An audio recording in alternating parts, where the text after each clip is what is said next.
I mean, Georgetown deserved to win. They guarded really well. We had a lot of the same issues trying to score that we did at their place. Their length and their ability to help and recover and take away clean looks at the three line is good. And we didn't finish as well around the basket as we needed to. I mean, they do a good job of kind of pushing us off the line just enough and kind of making us drive it at the basket, and then they recover and contest those. So, we're gonna have to figure something out if we play him again, because we've really struggled to score against him. Other than the first two quarters, the last 6 quarters, we've really we've had three single digit quarters against him tonight or today, 2, a 5 and a 6, I think. So we got off to a bad start, which hurts, especially. I think if you put the road team in a position where they're not up 12-2, maybe the game plays out a lot differently. And then, they got hot in the third. They hit some tough shots, I felt like, in the third. They it wasn't necessarily that we let down defensively. They just hit, Adamako hits a tough 3 and White hits a deep 3, and they did it. Vitalis hit it. They hit some contested shots. And then we still dug ourselves back, or put ourselves back in a good position, and just couldn't make baskets on offense. I mean, it wasn't that our execution was poor, but we just didn't make enough field goals. And again, that's a tribute to how well they contested them. But we were going to have to make more tough shots realistically to win. So.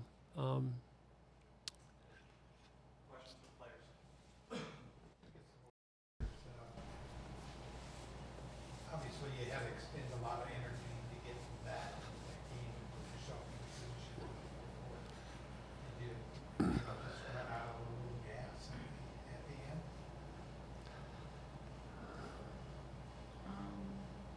I don't know.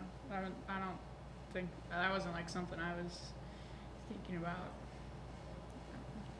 Yeah, I don't know. I guess when you're down 10 points in the first quarter, it's going to be hard to dig yourself back, and fourth quarter is already hard enough because we already played 3. So, I mean, I wouldn't say we're gassed, but it's definitely hard to come back and do something like that.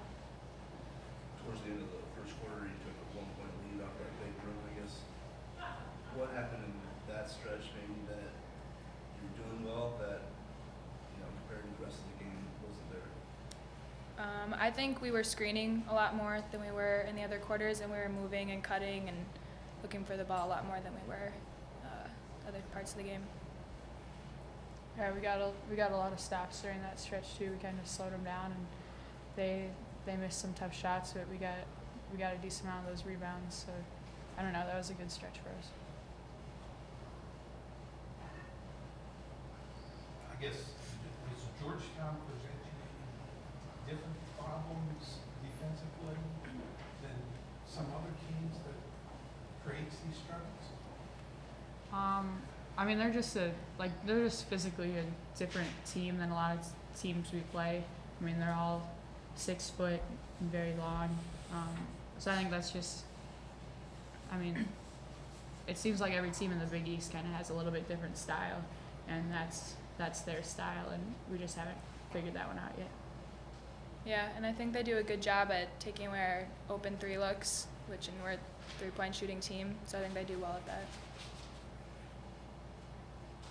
At some point, when you guys are realizing, if you are realizing that you're hitting a cold stretch against them, is there a way to kind of intimidate you a little bit as far as when you're trying to get the next good look?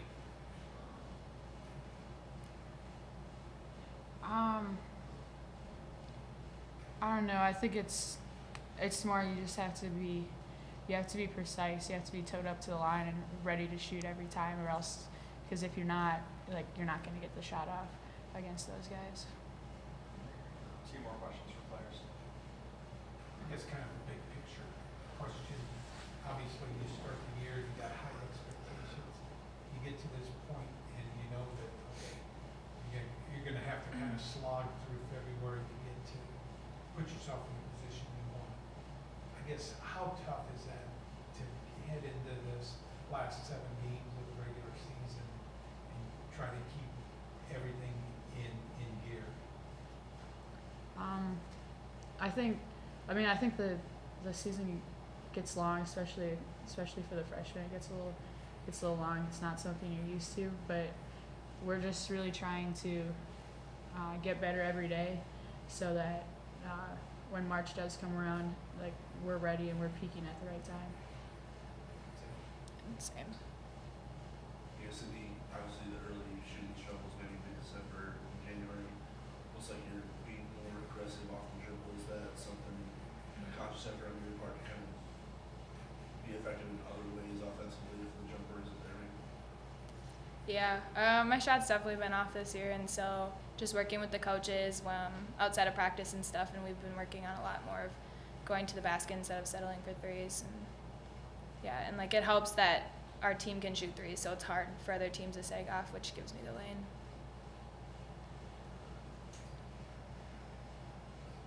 Anything further for the players? Great, thanks. Thanks, guys. Good job. Does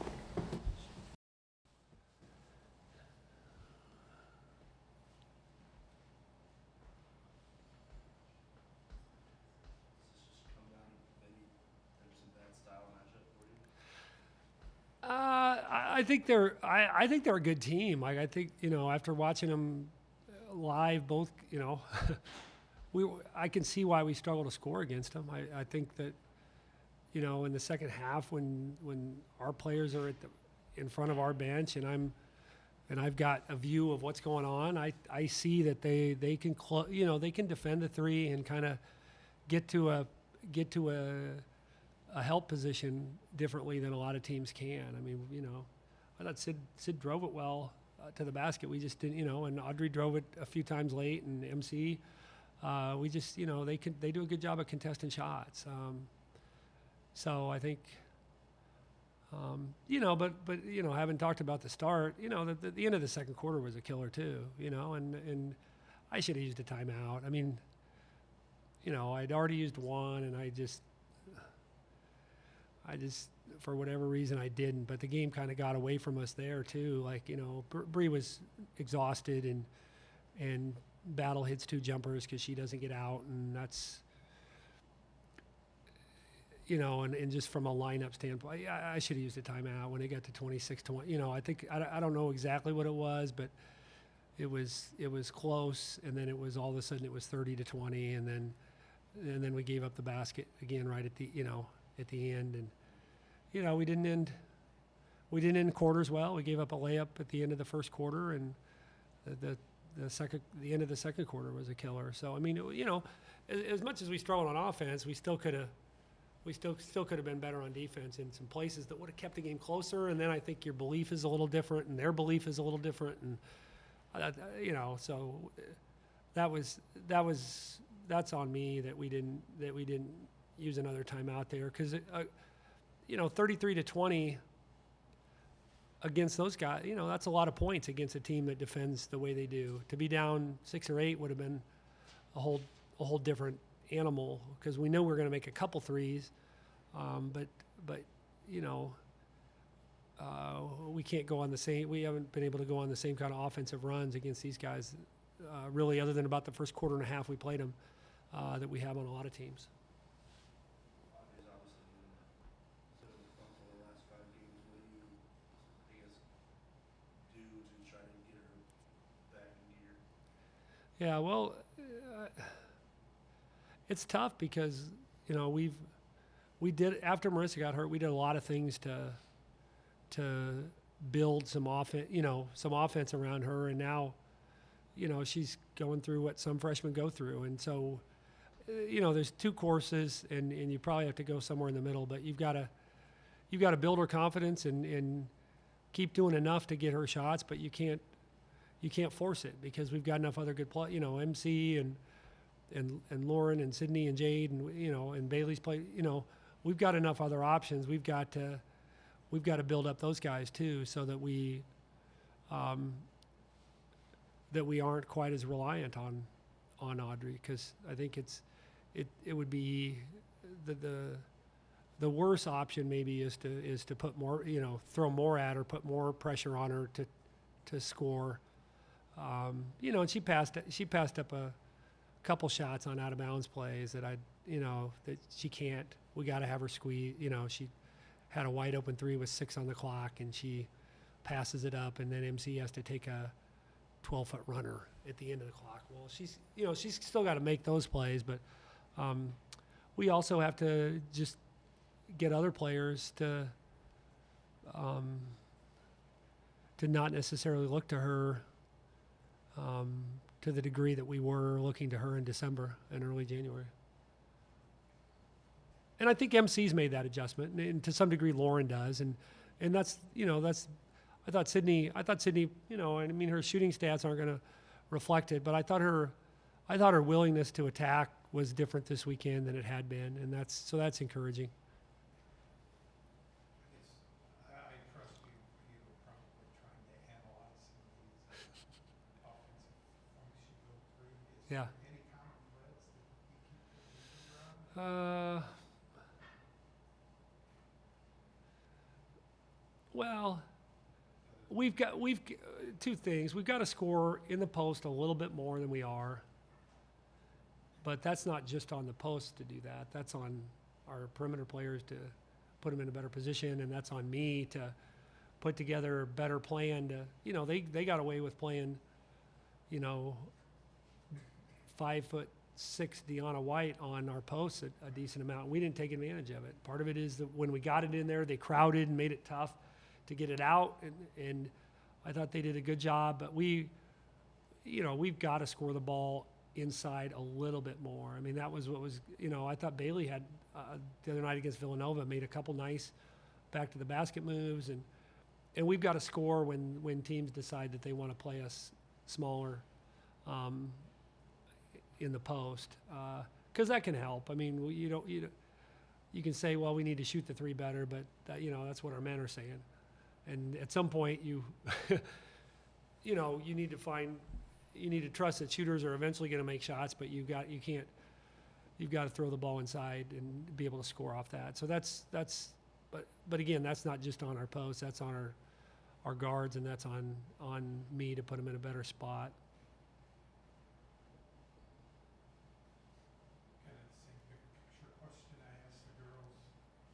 You get to this point, maybe the high expectations of the start of the season that kind of pass you by, Yeah. and this month becomes kind of struggle for some teams. How do you keep it from not becoming a struggle? Yeah.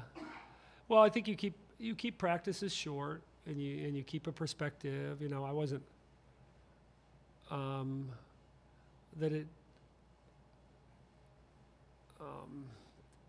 that we are a different team than we thought we were going to be without Marissa, and with Bree being a different player than she would have been had she been healthy from the beginning.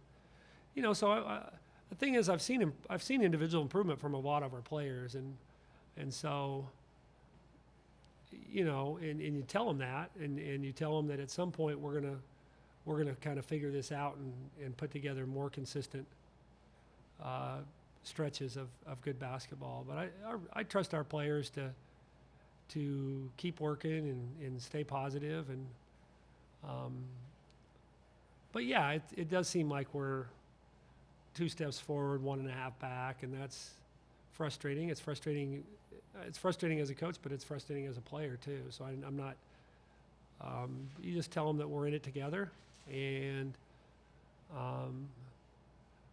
like I said, you keep practices short but focused, and you watch a little bit more film this time of year, because I think that's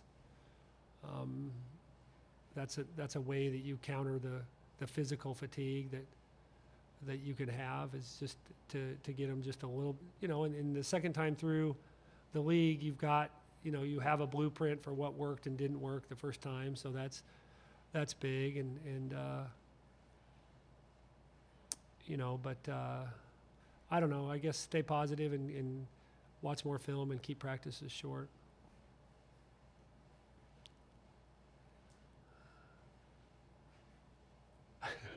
Thanks, you guys.